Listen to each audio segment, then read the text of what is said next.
replacing the fuel filters on a Scania 420P-XT. Let's start with the one in the engine bay, 36mm spanner or socket. Let's take the cap off. Now this will go everywhere, the cap is separate. Ooh, fuck. Yeah, it really sucks. Cap comes away. And then you can pull out the filter element separately.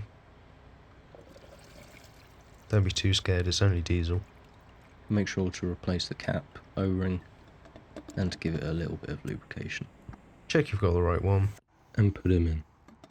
He's notched, so he'll only go into the filter house in one direction. And then the filter cap will actually spin on it. You don't need to push down. The long one's on the fuel optimization unit, next to the fuel tank. 36mm spanner or socket, crack it off and let it drain. There's a lot of fuel in it, but it will eventually drain properly. Check you got the right one. And then just put it on the filter cap.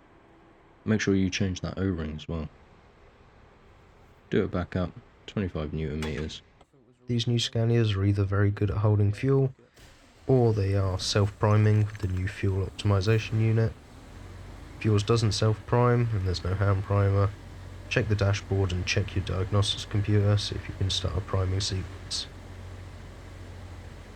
In this case, mine just automatically primed or was rather good, and he just started right up. Always replace O-rings with the filter. Grease or oil can help create a better seal, and torque the caps to the manufacturer's specification.